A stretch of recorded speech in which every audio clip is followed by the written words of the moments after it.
Hindi. Ayan, okay. Welcome din natin yung acknowledge din natin yung ating bisita siya ngayon, pero dito din po siya galing sa church natin. From Quezon Province, si Pastor Adonis Villareal. Ayan, nandun po sa likod. Palakpakan po natin siya. Ayan. Meron pa po ba tayong bisita from abroad na dati rin nating mga kasama na hindi po namin nailista? Meron po ba? Meron po bang bagong gupit? Bago joke. Ayan. Wala na po, no? Baka meron po tayong nakalimutan. Okay, so meron po tayong additional announcement from Ate Jolly. Good morning po sa bawat isa. Ayun, pakisabi nyo nga po sa katabi nyo, good morning! Ayan, so mainit-init pa po ito, no? At medyo mahaba pa rin po para po makapag-prepare po ang lahat. Announcement po, magpapaikot lang po ako ng papel para po ito sa couples nagawain sa February 22 po. Ito po ay magaganap ng last Sunday of February. Ayan po, 3 p.m. Kindly check lang po kung kayo po ay sure po na makaka-attend po sa ating couples na gawain po sa February 22, 2026, Sunday po ito. Ayan po, check nyo lang po and then lagda. Pasensya na po sa mga, halimbawa po, dumaan po itong papel sa inyo, may asawa po kayo, wala po yung pangalan nyo, personalize po ito, hindi sa isa po, no? Pero baka po kasi may nawaglit po yung inyong mga area leader po, no po? Pasensya na po, pauna na po yung aking paghingi po ng pasensya. So muli po, inaanyayahan ko po ang lahat, ipapaikot ko po itong papel na to. February 22 po, Sunday, 3 p.m. I-check nyo lang po ito. No po. Kung yung asawa nyo po ay nasa ibang bansa, okay lang din naman po. Ayun. So, thank you so much po.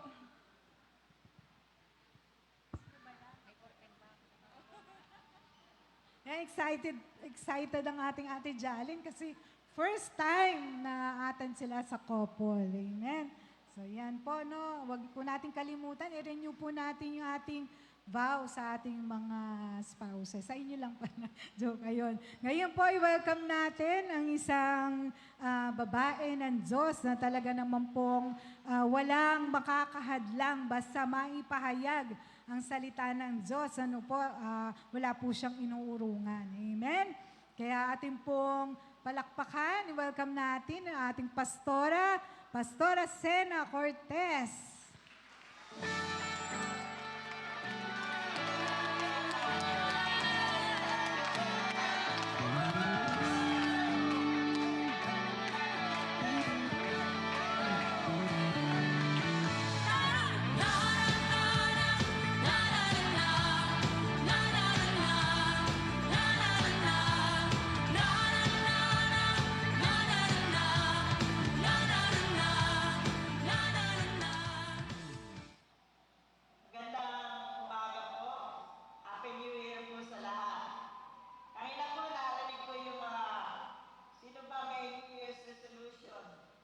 Sana tulungan tayo ng Diyos sa ating mga New Year's resolution. Praise God.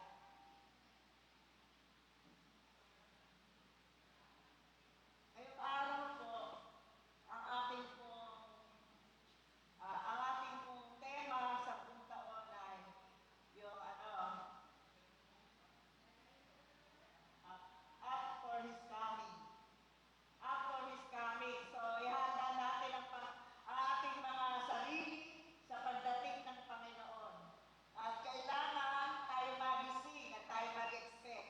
Awake and expectant. Dapat ito ang ating maging spirit ngayong taong ito. Amen po ba? Awake and expectant. Amen. Praise God. So, tayo po ay dumako sa salita ng Diyos. Salamat po na kahit na po nagtatagal na nakatayo ako sa pulpito, pero nandito pa rin po na binibigyan ako ng pagkakataon ng Diyos para makapag-share sa inyo. Kaya purihin po at salamat sa Panginoon. Purihin po ang ating Panginoon. Basahin po natin ang 1 John 2:15 to 17.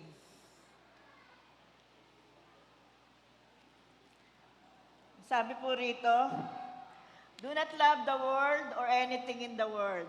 If anyone loves the world, the love of the Father is not in him. For everything in the world, the cravings of sinful men, the lust of the eyes, the boastings of what he has and does, comes not from the Father.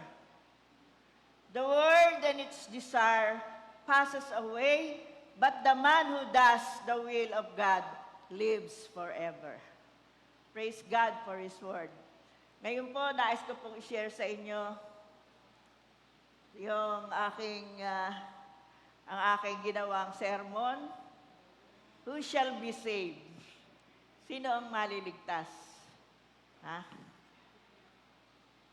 Na? Mamaya. Pagka nangawit na ako.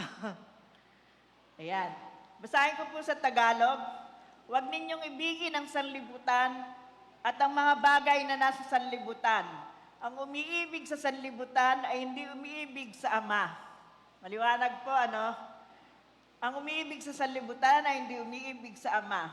Ang lahat na nasa sanlibutan, ang masasamang nasa ng laman, nasa ng mata, at pagmamalaki sa mundong ito, ay hindi nagmumula sa Ama, kundi sa sanlibutan.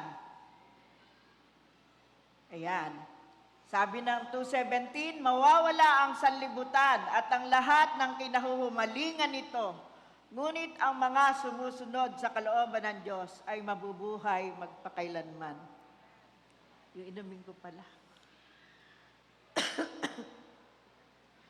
Yung inumin. Sige po tayo manalangin.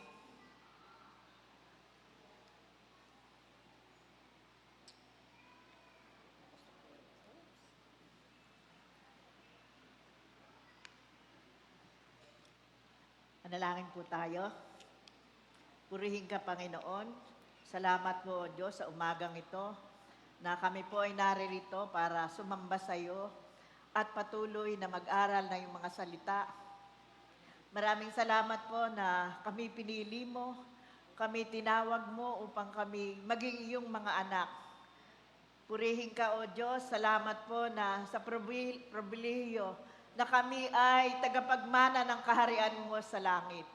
Kaya naman, lagi kaming naririto para ikaw ay purihin at sambahin.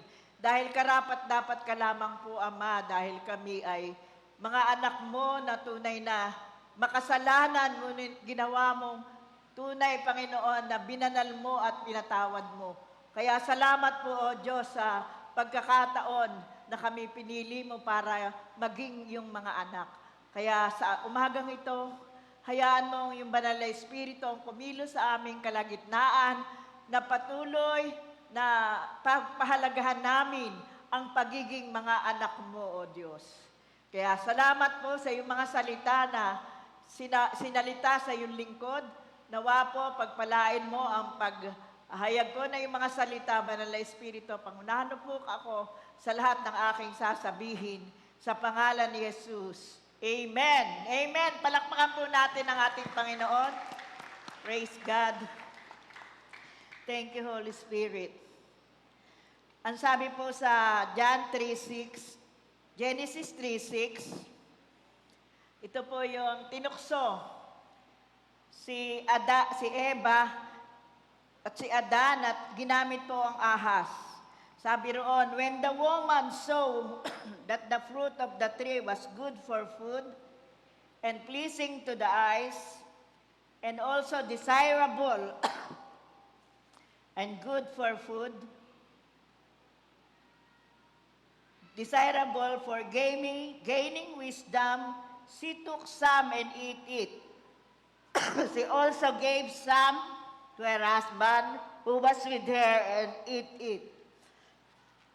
Pray po ang Panginoon. So ano po ang sinasabi?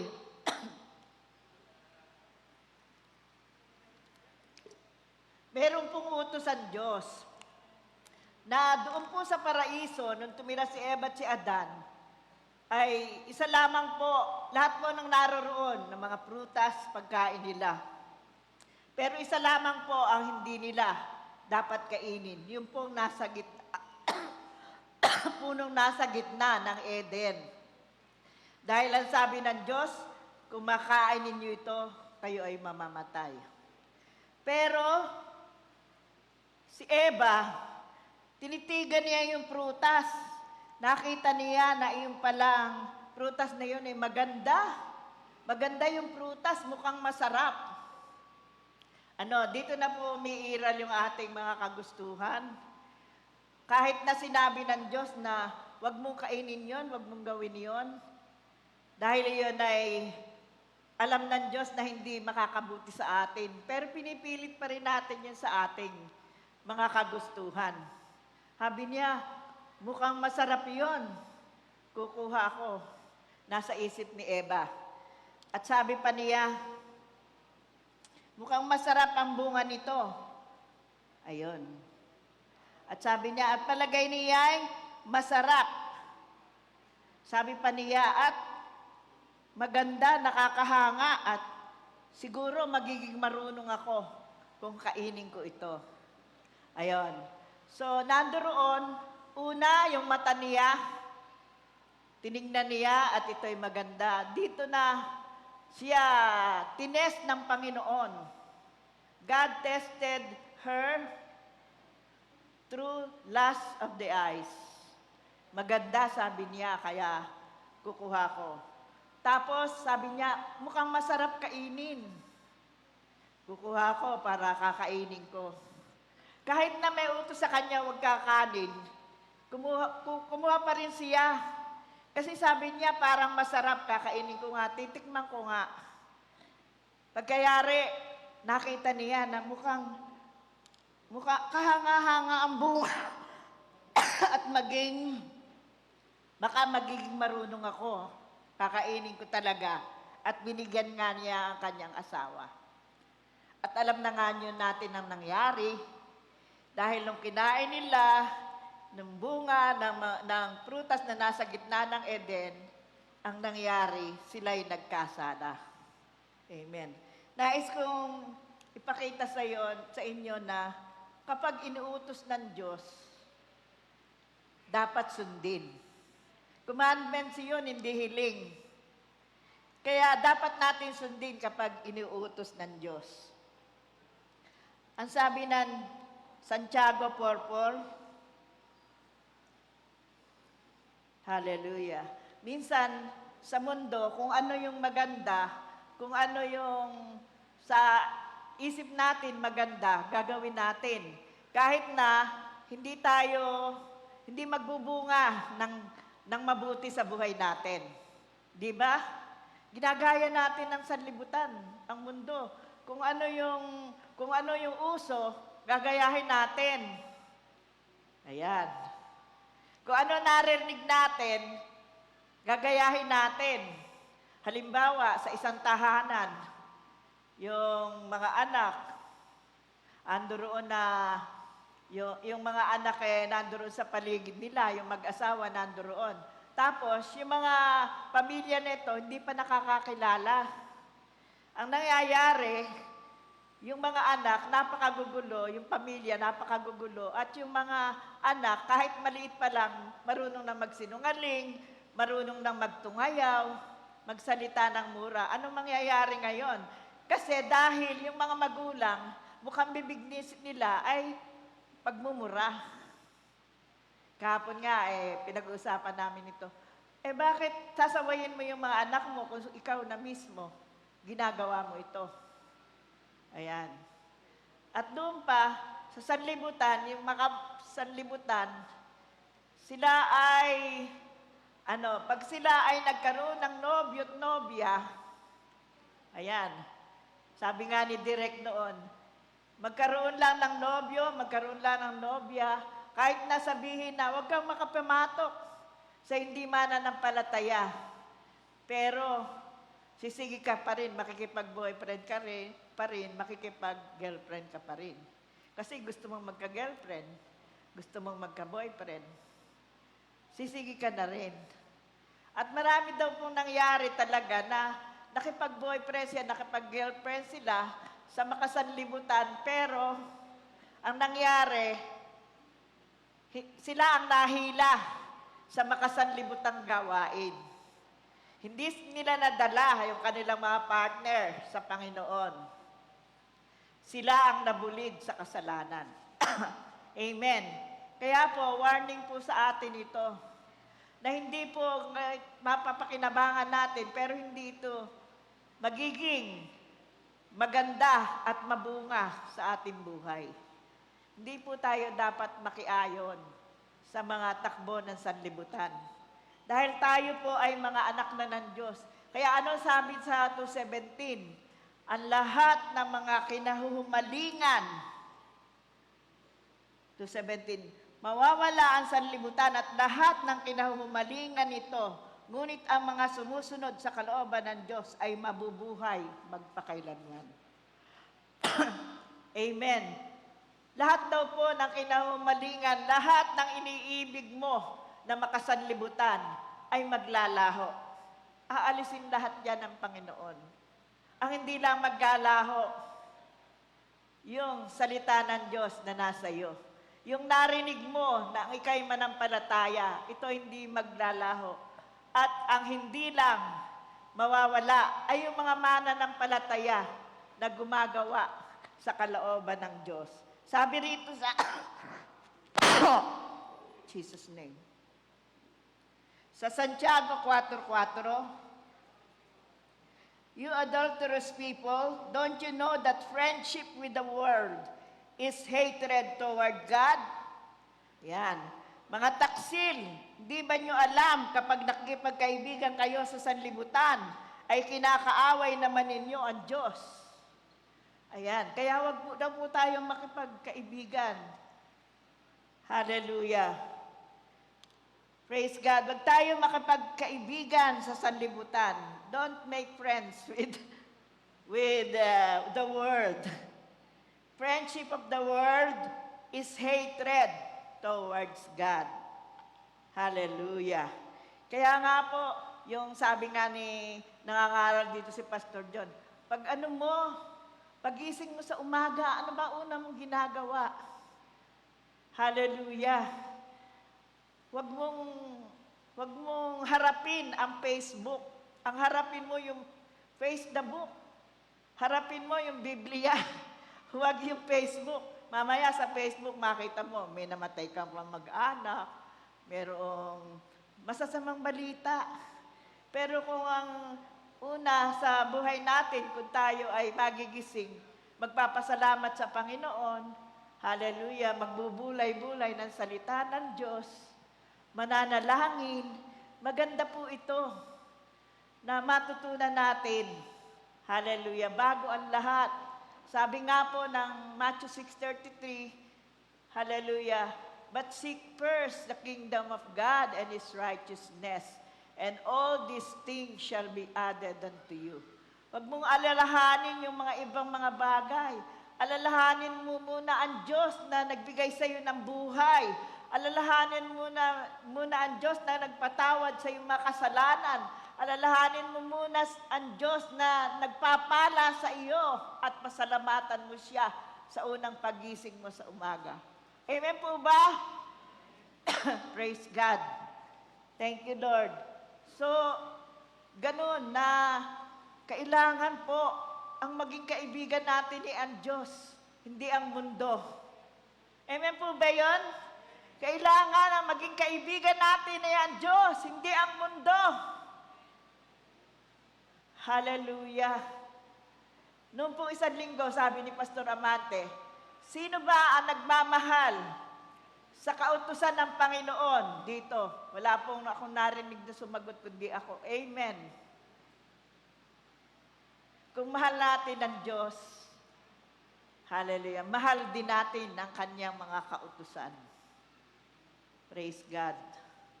Hallelujah. Sabi rito sa Proverbs 27:20, just as death and destruction are never satisfied, so Human desire is never satisfied. Ano sabi nun sa Tagalog? Likas o natural daw po sa tao na sila'y walang kasiyahan. Yun po walang kasapatan. Pero yun pong hindi nakakakilala sa Panginoon, yun lang po sila. Pero yung nakakakilala sa Panginoon, mayroong kasapatan. Amen po ba? May kasapatan po kahit ang mga Kristiyano nag-uulam ng tuyo. Thank you, Lord, sa ulam namin na tuyo. Masarap sa kanilang pagkain. Kahit na andro nagtatrabaho sila, yung kanilang kita ay medyo hindi pa malaki. Pero dahil sa sila'y pinagpapala ng buhay at kalusugan, kalakasan ng Diyos, nandoon na sila'y masaya, kontento sa kanilang buhay. Sa buhay ko rin po, nangyari yun na talagang nung una-una akong nagpastor, hindi po talaga pong parang hindi sasapat yung aking allowance. At ako po mismo ay naglalaban ng mga damit ko. Hallelujah. At sabi ko na lang naglalaba ko, Lord, salamat, binibigyan mo ko ng kalakasan para magawa ito. Sabi naman ng ibang mga nakarinig, Pastora, ipadala mo sa akin yung labahin mo, lalabang ko. Salamat po sa taong nagsasabi noon. Napakabuti nila. Hallelujah. Purihin ang Diyos. So, nangyari po, yun po yung unang nagpapastor ako. Pero ngayon po na medyo matagal-tagal na, siguro 14 years, 15 years na ako. Talaga pong naranasan ko yung pagpapala ng Diyos.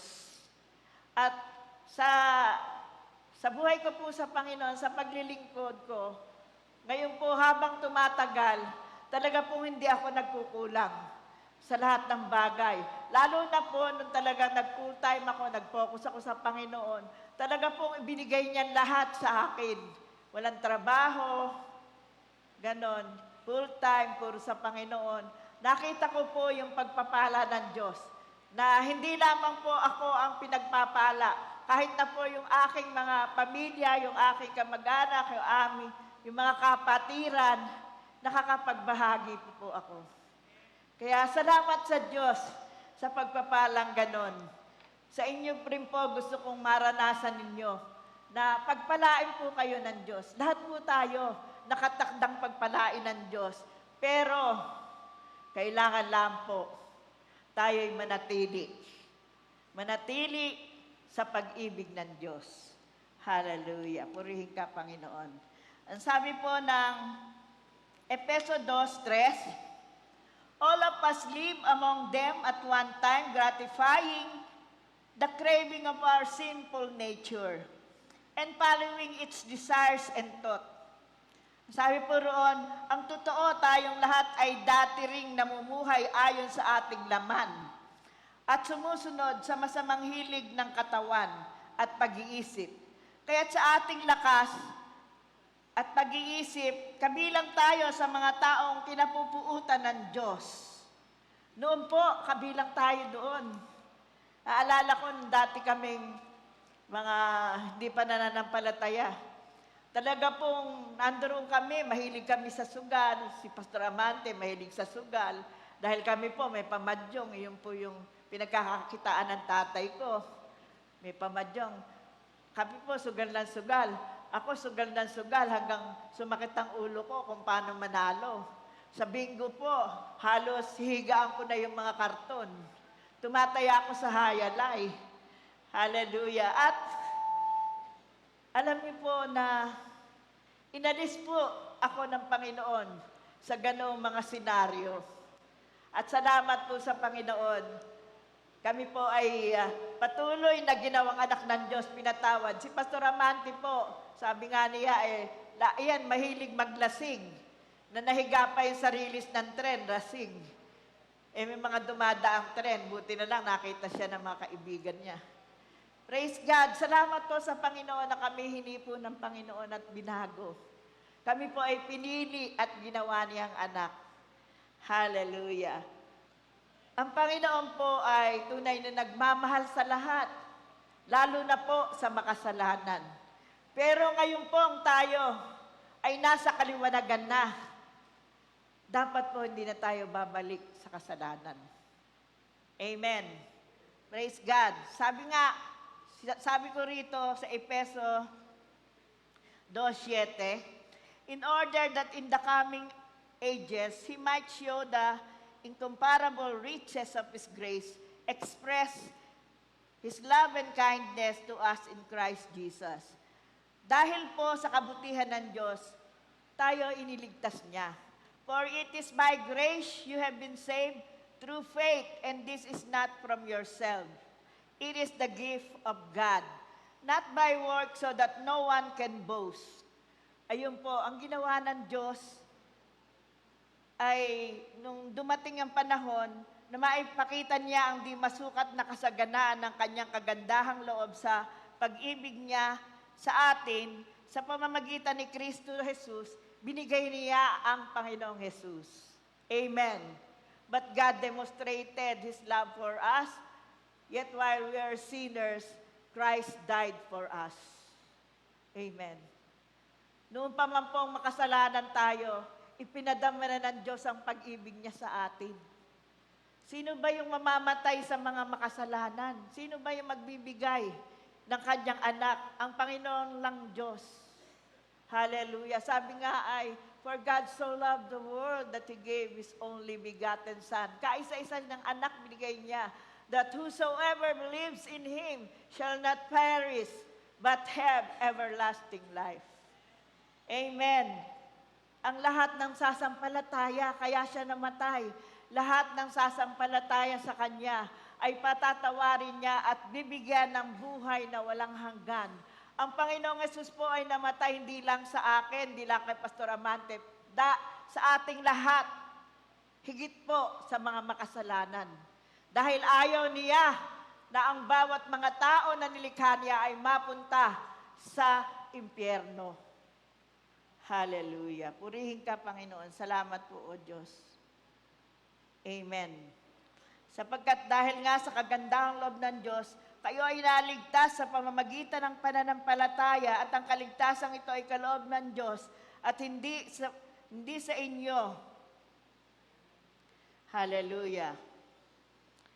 Kayo ay naligtas sa pamamagitan ng pananampalataya at kaligtasang ito ay kaloob ng Diyos at hindi sa inyo upang walang sino man ang magmalaki.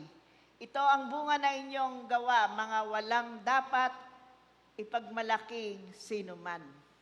Amen.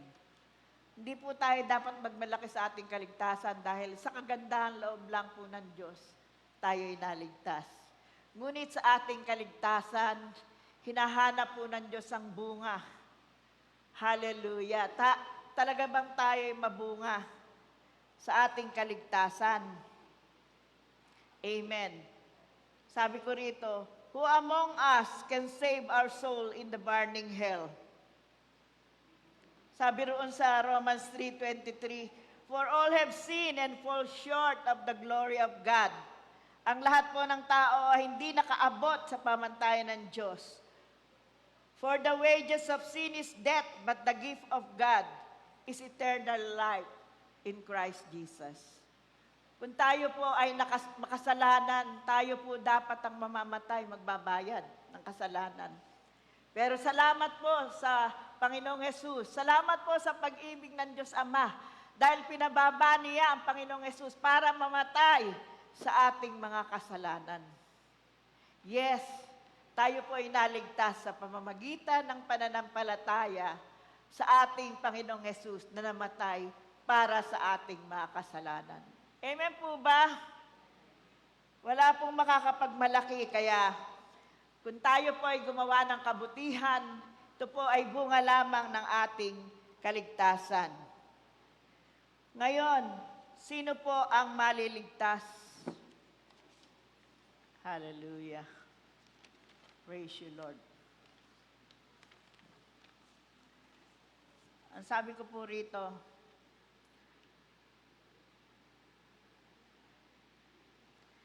gawin natin ito, sabi Romans 13:11. Gawin ninyo ito dahil alam ninyong panahon na upang gumising kayo at pagliligtas sa atin na higit na malapit na ngayon.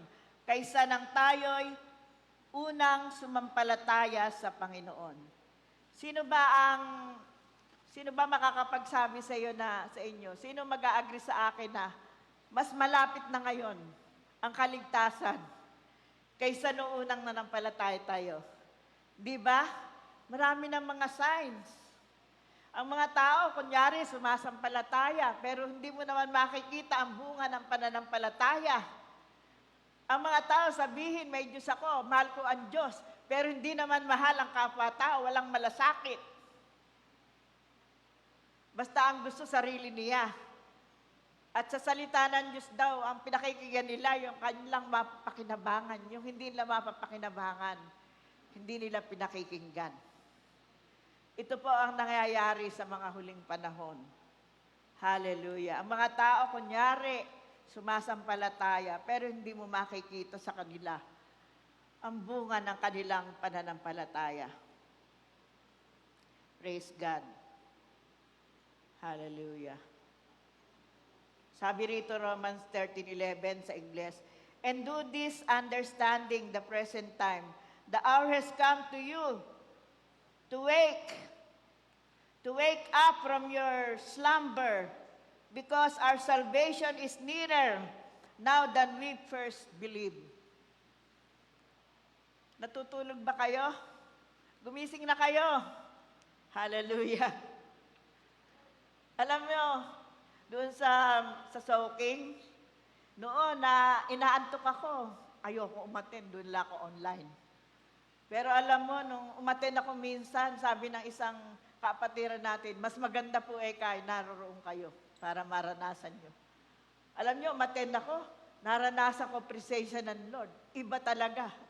Yung naroon ka doon, ikaw nagpupuyat na naranasan mo ang presensya ng Diyos. Kahit na may problema ka sa buhay mo, nawawala. Kahit na pagkatapos ng soaking, ando, problema mo na naman ang pagsakay, hindi ka pa rin mag-aano sa galit. Kundi naroon pa rin yung pag-ibig ng Diyos. Kaya purihin ang Panginoon. Subukin po ninyo makipagpuyat. Gawin na lumapit sa presensya ng Diyos. Natutuwa ako sa isang kapatiran natin, midwife. Sabi niya, naka-attend ako dahil wala akong ngayon, duty. Praise God. Sana ganun. Samantalahin natin yung pagkakataon na tayo umattend sa mga gawain. Huwag tayo magpapadala sa antok.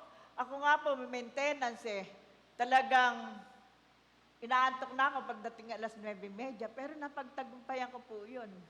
Kahit nahihilo-hilo na ako pag-uwi, napagtagumpayan ko po yun. Habang uma-attend ako, nawawala yung hilo ko, nakakatagal pa ako ng alas 12. Kaya purihin ang Panginoon. Praise God. Thank you, Lord. Palakpakan nga po natin ang Panginoon. Napakabuti niya. Hallelujah. Hallelujah.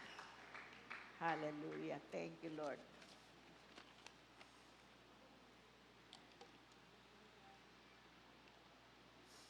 Ayan.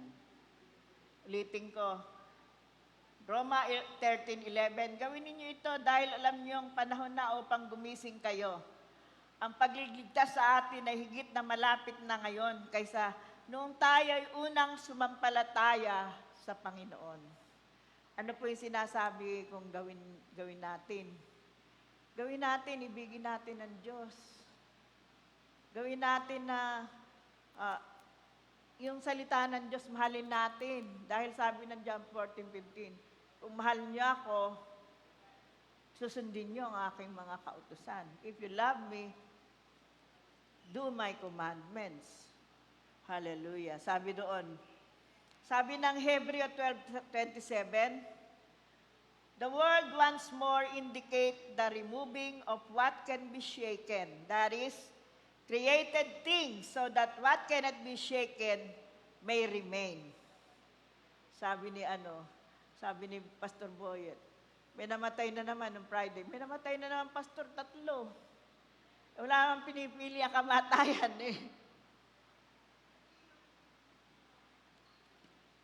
Pastor ka man, o hindi ka man pastor, kukuhanin ka ng Panginoon kung oras mo na. Pero ang mahalaga, nakahanda tayo. Be prepared. Don't be caught dead when you are not in the presence of Christ. You are not in the presence of the Holy Spirit. Malay nyo, baka yung mga namatay na yun, sabi nga, sila'y mahihina dahil sila ay nasa shake. Kaya bago pa sila mapunta sa kaaway, kinuha na sila ng Panginoon. Hallelujah. Kaya sabi roon na sinabi, the word once more indicate the removing of what can be shaken, that is, created things, so that what cannot be shaken may remain. Sinasabi ko po sa inyo mga kapatid, kayo na nananatili sa Panginoon, kayo na tunay na matatag sa mga pagsubok, hallelujah, kayo ang haharap sa pagdating ng ating Panginoon. Up for His coming. Kayo ang haharap sa pagdating ng ating Panginoon. Praise God. Hallelujah. So, praise the Lord. At kanina ko pa sinasabi rito, sino ba ang maliligtas? Who will be saved then? Sinulat ko ito, ang mga maliligtas ay yung mga tao na umiibig sa Diyos. Naniniwala ba kayo? Hindi no kasi hindi nyo minamahal ang sanlibutan, ang Diyos ang iniibig nyo. Sabi, kung minamahal nyo ang sanlibutan, yung love ng Father, wala sa inyo.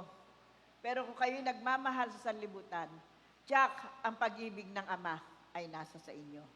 Kaya naman, tumugon tayo. Ibigin natin ang Diyos. Sabi nga, if you love me, obey my commandments. Ito ang unang nasa isip ko talaga. Kung mahal natin ang Diyos, gagawin natin yung mga pinag-uutos niya. Hindi tayo susuway. At sabi nga rito sa sinulat ko pa, hallelujah, kung those who love God, if you love God, you submit to the authority. Hallelujah. Sabi sa 13:5 ba yun? You will submit to the authority. Nandiyan ba? At dapat kayong, yan. Sumunod tayo sa mga otoridad. Sa bansa natin, kailangan susunod tayo sa presidente. Sa church natin, susunod tayo sa mga pastor. Di lang susunod, igagalang pa. Dahil sila'y pinili ng Diyos na maglingkod sa Diyos at sa tao. Kung talagang mahal niyo sila, magsasubmit kayo, magpapasakop at susunod. Hallelujah. Purihin ang Diyos. Ayun, at sabi ko dito, sino pa yung maliligtas? Those who do the will of God. Ang sabi sa Matthew 7:21, sabi niya, hindi lahat ng tumatawag sa akin ng Panginoon, Panginoon, ay papasok sa kaharian ng aking Ama, kundi lamang sumusunod sa kalooban ng aking Ama. Amen. Those who do the will of God, they are the ones who will enter the kingdom of the Father. Sila lang. Sila lang. Hallelujah. Ano pa ang sabi sa Matthew 10:50 ba yun? Matthew 10:50.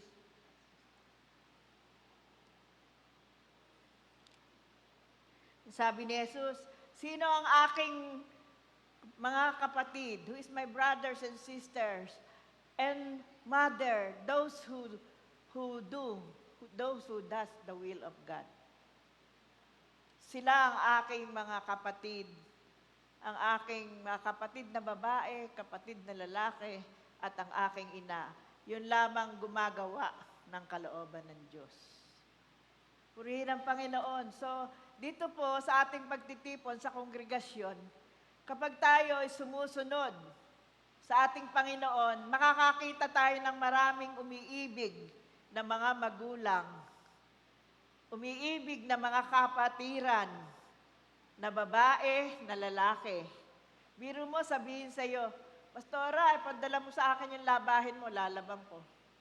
Yun lang, di ko makalimutan talaga. Although hindi ko pinadala yung labahin ko, ako rin naglaba. Nahiya ako eh. Pero yun lang, nasisiyahan na ako. Hallelujah, purihin ng Diyos. So, siya po ay hindi ko makakalimutan, nagbalik po ako, siya ay dinisciple ko. Dinisciple ko po yung pamilya nila. Bumalik ako roon at ako'y galag na kalak dahil hindi ko makalimutan yung act of kindness niya na talagang sinabi niya yun. Ewan ko kung naalala pa po niya. Dahil matagal na po yun eh. Yun. Ano pa sabi?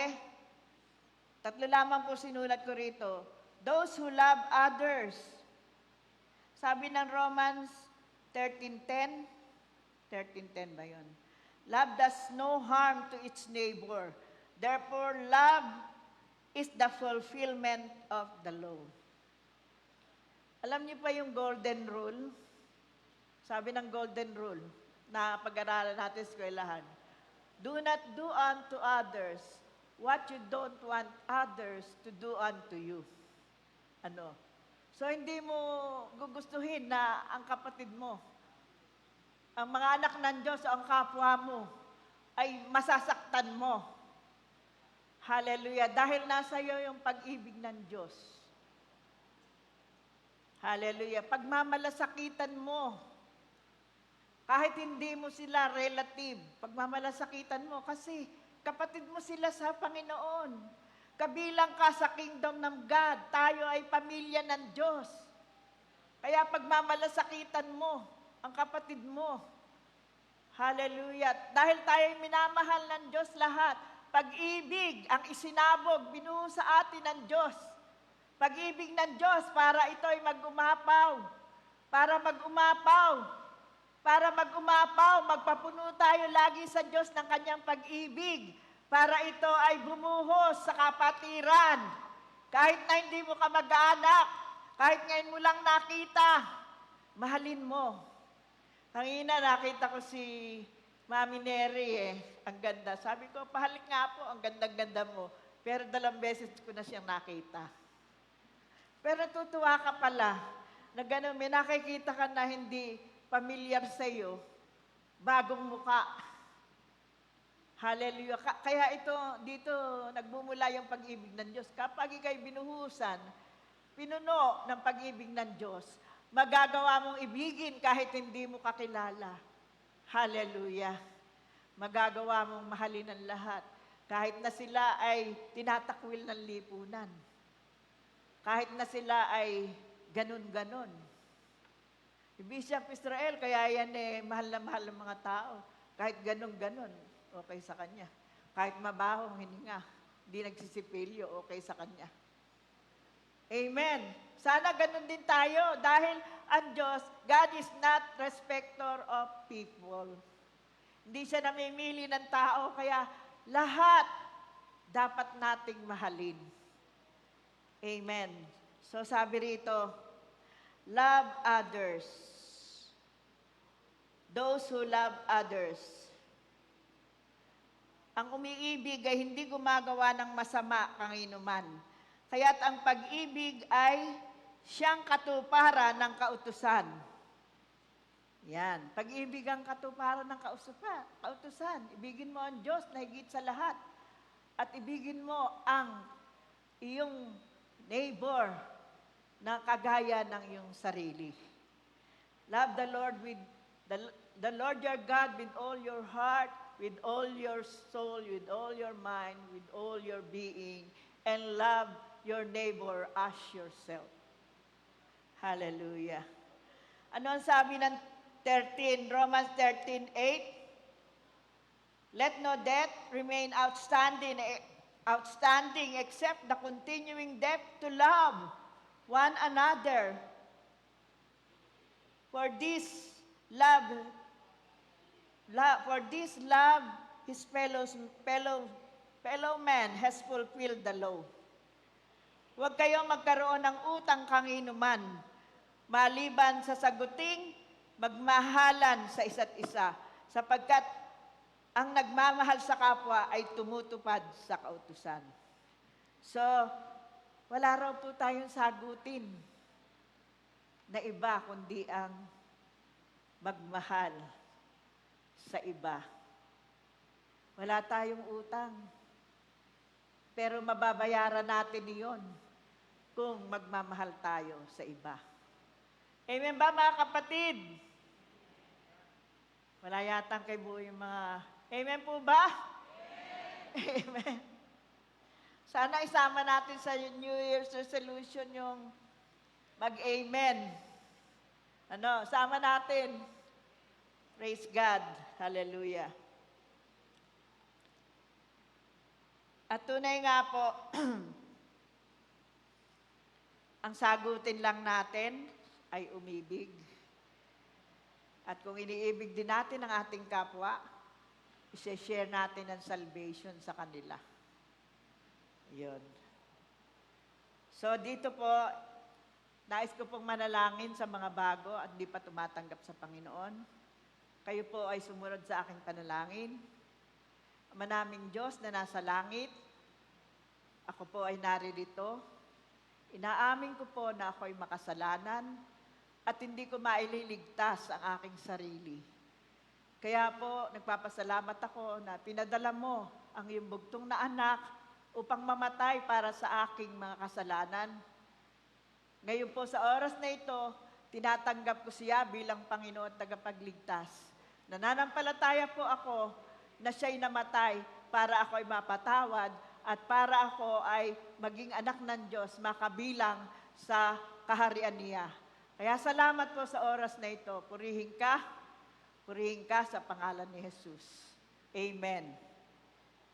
Dito po, ang sabi ko sa ating pagtatapos, hallelujah, kung hindi natin magawa ito, clothe yourself with the presence of the Lord Jesus Christ about ways to indulge your evil desire. Hallelujah. Ang Panginoong Yesus, ang paghariin ninyo sa inyong buhay at huwag ninyong sundin ang mga hilig ng laman. So, ano ang gagawin natin? Dapat hindi po yung sarili natin naghahari. Si Jesus po ang maghari sa ating buhay para hindi natin masunod yung mga gusto natin. Kailangan ang mga gusto ng Panginoon ang ating susundin. Amen po? At kung po tayo puno ng presensya ng Diyos, kung tayo puno ng pag-ibig sa Diyos, kung tayo puno ng salita ng Diyos, ano sabi ng salita ng Diyos? Panginoon, sabi ni David, Panginoon, ang iyong mga salita ay tinago ko sa aking puso upang huwag ako magkasala laban sa iyo kailanman. Amen. Praise God. So, ibihis natin ang Panginoon. Dalhin natin palagi ang kanyang presensya. Nung po ako'y nananalangin kahapon, sabi ng Panginoon, anak, mahal na mahal kita, hindi kita pababayaan. Sabi niya, saan ka magpunta? Lagi mo akong kasama. Sabi niya, at meron pa sinabi siya sa akin, promotion. Promotion. Pero sa ako nasabihin, pinopromote kita, ganon. So, praise the Lord. Minsan po, nagkaroon ako ng resolution. Sabi ko, Lord, resolution ko ngayon para hindi ako bumigat. Hindi na ako maglalakas ng pagkain ng kanin. Instead na one and a half, na lang. Pero hindi ko nasunod. Pero pagka pala, sinunod mo ang Diyos dahil sa pag-ibig niya, makakapag-fasting ka pa. Hallelujah. I thank God dahil when I fasted, God is so near to me. Madaling magsalita ang Diyos. Madaling magbigay ng instruction ng Diyos. Hallelujah. Kaya pati yung mga spirit na umaano sa kapamilya ko, sinabi niya sa akin.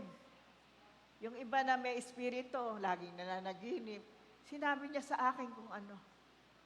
Kaya purihin ng Diyos. Sabi ko sa inyo, kung kayo ay sasama sa fasting, maganda. Sabi nung iba, yun daw fasting, pag daw ikaw ay kinaligtaan mo na pakainin sarili mo, kaligtaan mo, i-skip mo ang pagkain mo ng meal, kahit isang meal, tapos sa prayer ka lang umano, talaga may iwasan mo yung kahinaan mo. Yes. At dahil nga po sa pag-ibig sa Diyos, pag-ibig sa church, pag-ibig sa mga kaluluwa, nagawa ko po rin po ang mag-fast. Hallelujah. Hallelujah. Purihin ang Diyos. At nais ko pong sabihin sa inyo, ibihis natin palagi ang Panginoon at ang kanyang presensya. Pag nandoon ang presensya ng Diyos, hallelujah, hindi ka mag-iisa. Lagi mo siyang kasama. At lahat ng gagawin mo, pagtatagumpayin niya. Amen! Amen! Purihin ang Diyos. Salamat po sa Panginoon. Nais ko pong, meron po akong takeaway. May takeaway pa ako. 1 Peter 1:6-9. Itong dapat ninyong ikagalak kahit na tayo maraming pagsubok. Kahit na maaaring magdaras tayo muna ng iba't ibang pagsubok sa loob ng maikling panahon, ang gintong nasisira ay pinararaan sa apoy upang malaman kung ito ay talagang dalisay. Gayon din naman ang inyong pananampalataya ay higit na mahalaga kaysa ginto at pinaparaan sa pagsubok upang malaman kung talagang tapat. Sa gayoy kayo'y papupurihan, dadakilain at pararangalan sa araw na mahayag si Jesucristo. Hindi niyo siya nakita kailanman, ngunit siya ay iniibig ninyo. Hindi rin niyo siya nakikita hanggang ngayon, ngunit dahil dito'y na nag-uumapaw sa inyong puso ang kagalakan, di kayang ilarawan ng salita. Sapagkat tinanggap ninyo ang bunga ng inyong kaligtasan sa pananampalataya. Sa pananampalataya, tinanggap nyo ang kaligtasan. 1 Peter 1:6-9. Amen. Kung tayo po ay may dinanas na mga pagsubok, natural lamang po. Kung wala tayong pagsubok, baka hindi tayo anak ng Diyos. Kung paano raw po ang ginto pinararaan sa apoy, ang ating pananampalataya, pinadadaan sa pagsubok para mapatunayan kung tayo ay tunay. At sa gayon, kung tayo na magtagumpay sa pagsubok, papupurihan tayo ng Diyos.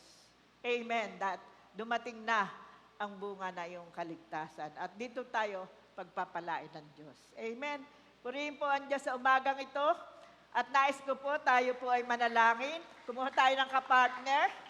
Isa't isa, sabi roon sa Santiago 5:15-16 ba yun? Sabi, pagtapat ninyo ang pananampalataya na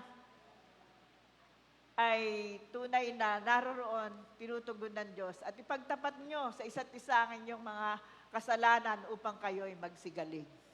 Amen. So, tayo po ay manalangin sa isa't isa. Dala-dalawa. Kung kasama nyo yung pamilya nyo, kayo, sama-sama.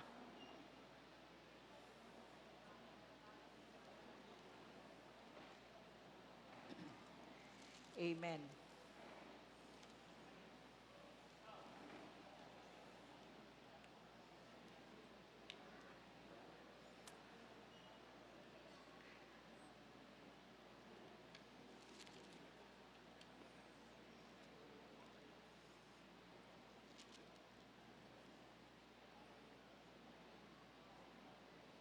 And the prayer offered in faith will make the sick person well. The Lord will raise him up, and he has sinned, he will be forgiven. Therefore, confess your sins to each other and pray for each other so that you may be healed. The prayer of a righteous man is powerful and effective.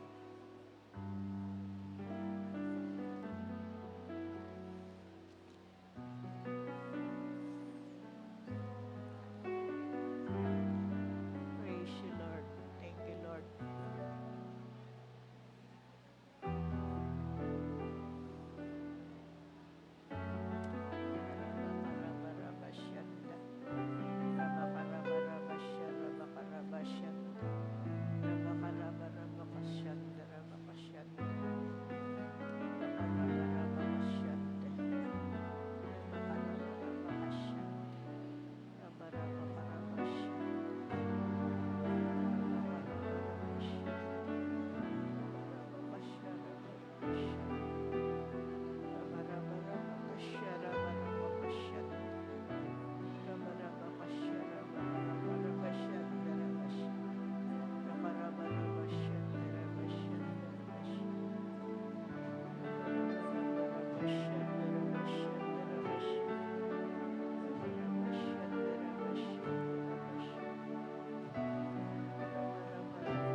Naming Diyos, sa oras na ito, nagpapasalamat po kami na kami po ay binigyan mo ng iyong mga salita.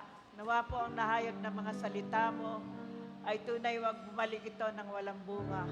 Kaya tulungan mo po ang iyong mga anak, Panginoon, na mamuhay na tunay na malapit sa iyo. Tunay na umiibig sa iyo.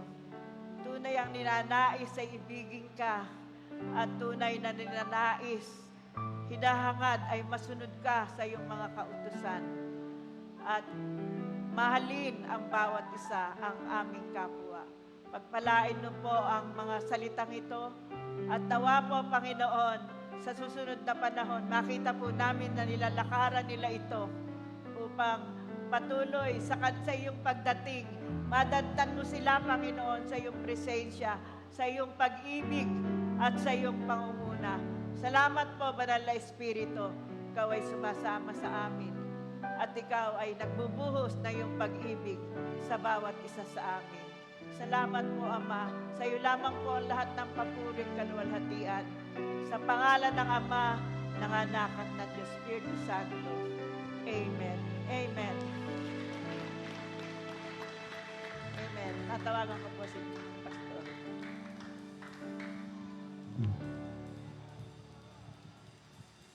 Amen.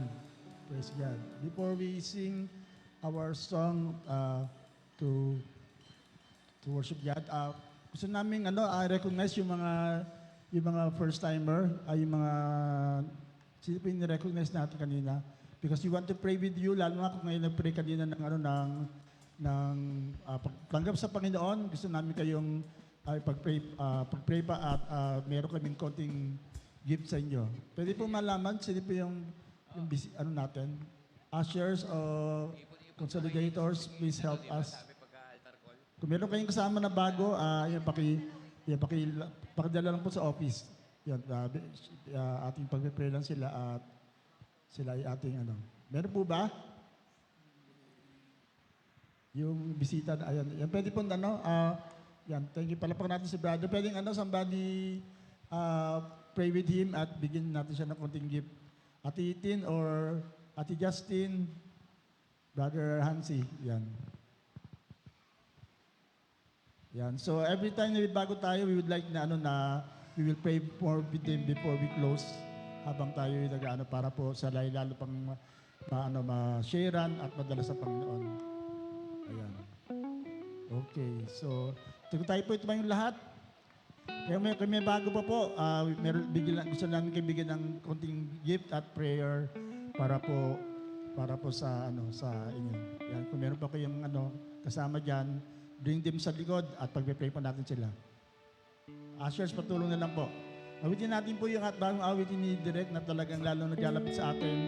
Sabi ng mensahe ng narinig natin, sino bang maliligtas? Sino ba yung talagang maging malapit sa Panginoon? Sila yung talagang nais na talagang walang iba kundi ang Panginoon sa kanilang buhay.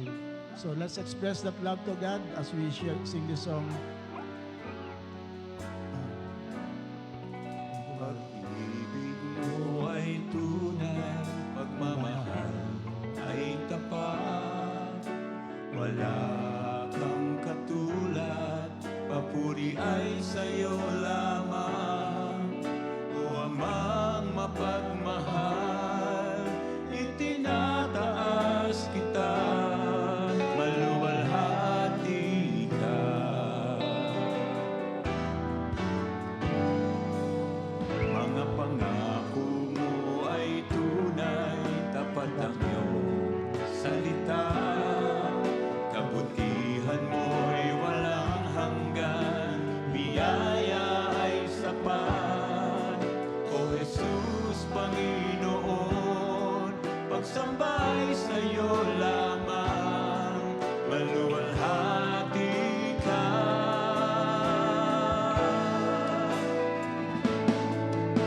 Ikaw ang tanging nais ng aking puso.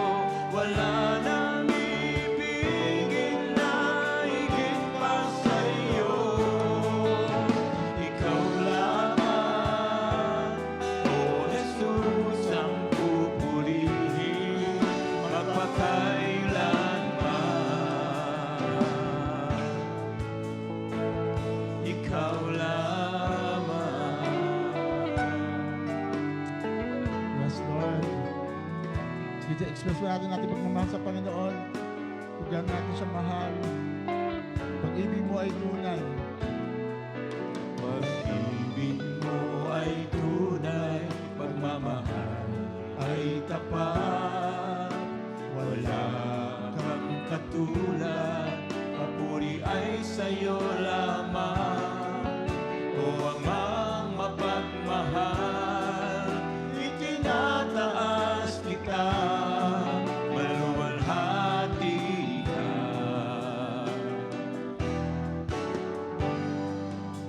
Mga pangako mo ay tunay, tapat ang iyong salita. Kabutihan mo'y walang hanggan, biyaya ay sapat. O Jesus, Panginoon, pagsabay sa'yo lamang, maluwalhati ka.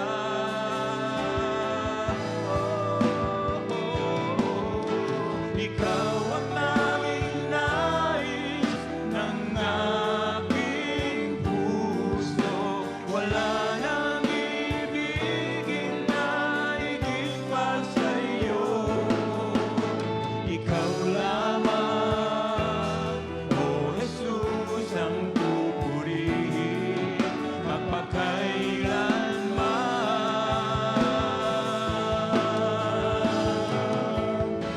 Ikaw ang tanging nais ng aking puso. Wala nang ibigin na higit pa sa'yo. Ikaw lamang, O Jesus, ang pupurihin magpakailanman.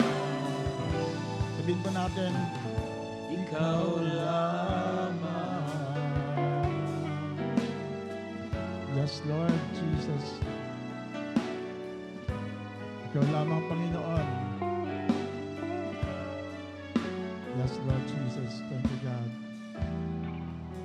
Kaya sa liwanag po natin mensahe narinig, let's love God and love not this world. At ngayon sa mga pagkakataon ito binibigay sa atin ng Diyos, katulad ngayon na we're opening up the ministries and the committees na kung saan tayo pwede maglingkod. Nandiyan po sa ating mga bulletin. Pag-pray niyo po kung saan niyo gustong maglingkod sa Panginoon for this 2026 at magpagamit sa Panginoon na bilang paraan ng inyong pagmamahal sa Panginoon, to serve Him, to follow Him, and to do His will in your life. Pero sa umagang ito ay nawa ay bawat sa atin matagpuan ng Diyos na tulang nagmamahal sa Panginoon, ang higit sa lahat, at kinamuhian, hindi nakipagkaibigan sa mundo, kundi sa Panginoon lamang talaga tunay na susunod. Can we just lift our hands as a sign of commitment to God na, Lord, Ikaw lamang, Ikaw nga lang ang mamahalin. Lord, we will not love this world or the things of this world. Lord, di kami makipagkaibigan sa mundo, kundi mas lalo namin paitingin, lalo namin palilimin ang magmamahal namin sa iyo. To serve you, to follow you, to do your will, O God, at patuloy na sundin ka sa aming buhay. Lord, you see our hands.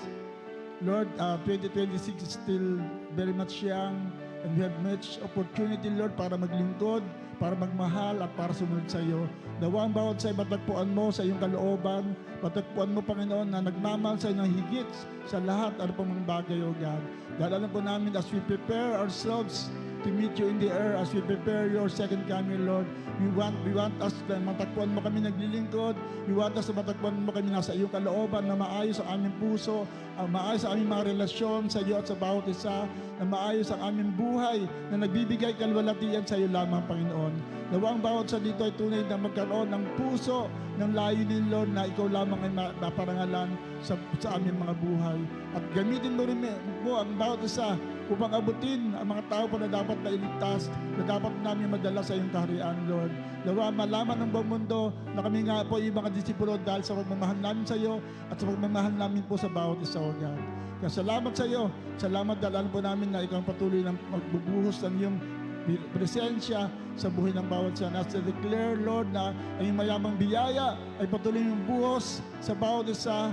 Lord, na walang magkukulang sinuman, maaaring ang mundo ay nagkakaroon ng kasalatan, Lord, but you will protect your children, O God, na hindi mo pababayaan, hindi mo iiwanan, Panginoon, at hindi mo pagkakulangin as you said in your word. Ang pag-ibig ng Panginoong Jesus, ang siya patuloy na dumaloy, patuloy na umabot sa bawat sa Panginoon, at lahat kami matutong magmahal, magpatawad, Lord, mag-ibigan, magsuportahan, Lord, at patuloy na maitanyag ang pag-ibig, Panginoon, na binigay mo sa amin na mabahagi namin sa lahat ng tao.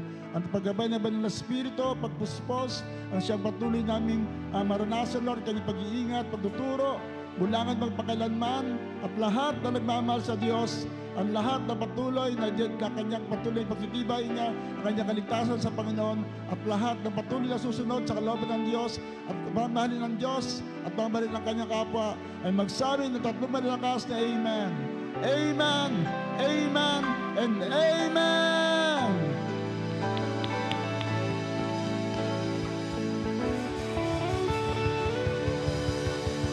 Lahat po ay nandiyan namin kumuha ng form sa likod para po sa ating mga members, ating mga gustong salihan ng ministry of committees at mga committee heads and leaders, coordinators, maiwan na po sandali para po sa ating konting pagpupulong. So get a piece of paper of this para po tayo po ay mag-involve this year 2026. God bless, God bless. Ushers, pakipamigay po, paki-offer po yung ating mga forms sa likod.